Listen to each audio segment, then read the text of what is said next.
Hey guys, it's Jeff Farina with Pocketnow.com. You've seen us put the Xperia X10 from Sony Ericsson through its paces, and now it's time to give you the final review. So, let's get started.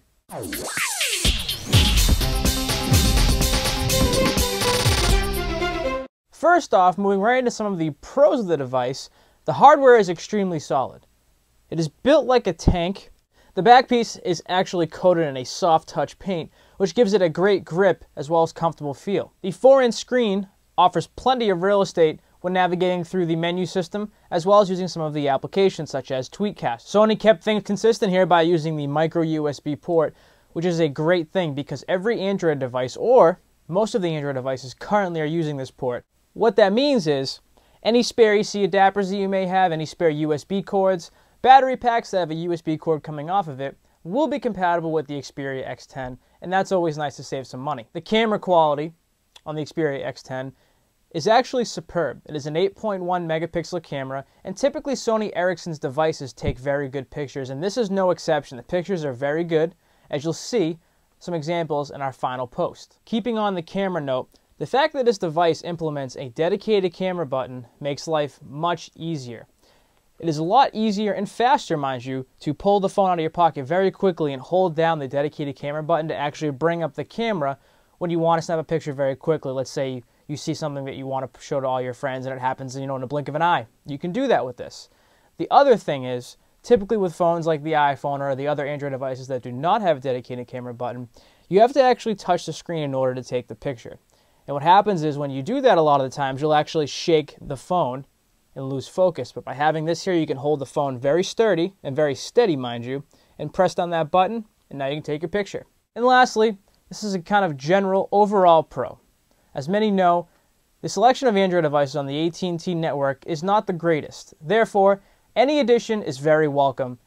This device is an addition, therefore, it is very welcome. Now it's time to talk about some of the negatives of the device, or what needs work. And the first one we're going to touch on is actually the battery.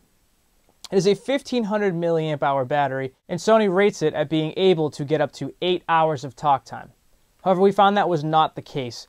We were just barely able to make it through a full day with very light use. And what that means is the phone was only used to send a few text messages, a few emails, maybe browse to one website, 0 phone calls. So that's very, very light use. If you're going to be making a lot of phone calls on this, playing games, browsing the market, composing a lot of emails, browsing the web, you're going to find the battery life to be pretty abysmal. That may be specific to just our device here. In that case, we hope it is, but we'll have to wait and see. Another issue we found was also having to do with the camera. While the picture quality was superb, the video quality was not. Video clips were very choppy, very grainy, overall had bad sound, and just really didn't seem to impress, especially when the picture quality was as good as it was. While the Timescape and Mediascape apps are a great idea, we found that they often could not connect to our networks. We constantly were getting errors that it could not connect to the Twitter network, as well as the Facebook network to receive the updates. While browsing through one aggregated central feed for all of our social networks is a great idea. In theory, it works great, and actually while it was working, it worked great. The fact that we weren't able to keep up to date because it was not able to refresh really kind of cripples the service. So, if Sony could put some work into these applications and make sure they do connect every time, it can definitely be great to use. Lastly, we had some major problems with our screen. Now, this may be just a local issue, but the calibration of the screen quality did not seem to be fully there. Typing on the screen, long-length text messages was extremely frustrating and took 5 to 10 minutes for a simple small email, and that is because it was not accurate when typing on the keyboard. This may be something that can be corrected in a future software update.